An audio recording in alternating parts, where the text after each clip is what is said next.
mga jowaers nyo ba, paano nyo na-meets? Ayan na. Pabaklanahan mo. Hindi, yung sa akin, yung jowa ko, fan siya. Talaga? Oo. Pero bago kami magsimula, ay mag-TikTok neto, parang sabi ko sa kanya, ayoko mag-jowa ng fan. Wala lang, parang hindi ko lang trip. Kasi syempre, baka Totoo naman. Naman. Tapos, finalo ako nung jowa ko. Sabi ko, cute siya. Ayun, chinat ko. Marupwa! Pero yung nagustuhan ko sa kanya, hindi siya nag-chat. Nag-follow lang siya sa akin. Sabi ko, kasi nung kapanahunan na nagsisimula kami, talagang halos lahat ng bahay nag-chat. Sabi, hi, hello, sana straight kayo, ganito, ganyan. Yes. Siya, heart ako ng heart sa story, pero hindi nag-chat. Sabi ko, ganito mga gusto ko, china-challenge ako. Black ka. Charot! Uy, challenging yun! Oo. Tingnan mo, mag-create ka ng bagong account. Ayun, chinat ko, doon na nagsimula. Mga anong taon to? 2024. Last year lang. 1 year na kami ngayon. O tapos, nauwi yung usapan. Anong, may moves ka ba yung mga ganyan, yung mga first moves pagdating sa chat? Wala eh. Kasi kung ano lang dapat yung lumabas sa utak mo. Kasi yun naman gusto ng mga babae, magpakatotoo ka lang eh. Kasi yung isa ngayon kasi, dami ng corning lines eh. Yung mga luma na eh, di ba? Yung mga sunog na. Alam na nila yan. Oo. Siya kasi, parang mukha niya lang, naka-selfie lang, tapos nag-video lang. Sabi ko, ganda naman na mata mo, doon na nagsimula. Diba? Sinendan mo ba siya ng selfie na yung signature move mo nung nakaganon? Nakaganon? Hindi.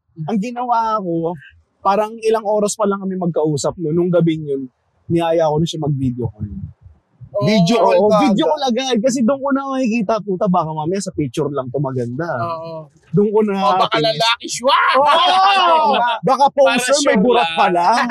Diba? So, ayun, okay naman so far. Medyo kaliwa ka dito. Kaliwa na si bakla. Ikaw naman, Abdul, kwento mo naman ng journey mo. Yung sa akin naman... Journey talaga. Open arms ba ito? Arnel Pinedo! Journey. Yung girlfriend ko ngayon, kliyente namin. Brands? Kliyente namin last year, tapos nagkausap kami, ginawa ko. Ayun na.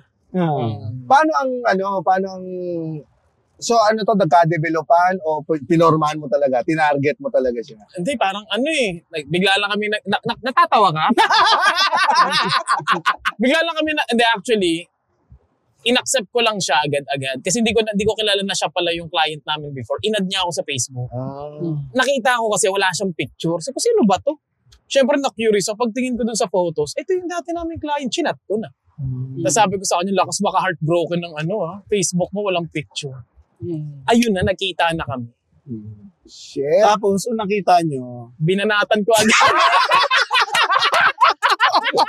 May hawak siyang dos for dos. Sinugbog ko na. akala nyo nasa top rank boxing siya, naka-12. Aba! Nagbasagan agad ng pikel. Mamalaki ko pa yun. Parang naka-12 ako, parang uminom ako ng gantong gamot. Sinaba ako ng Red Bull. Robust ba ito? Hindi, ang ginamit ko dati machete.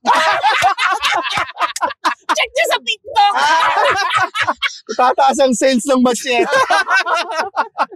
Mas matindi sa road. Machete ba naman? Machete ba naman? Tuwing alas 12, kahoy ang titi. Sabi ko yung titi ko nun parang simento at bakal eh. Kontraktor. Kasi naloon ko pa ng Red Bull. Mamaya yan, magiging Gardo Versuasa rin.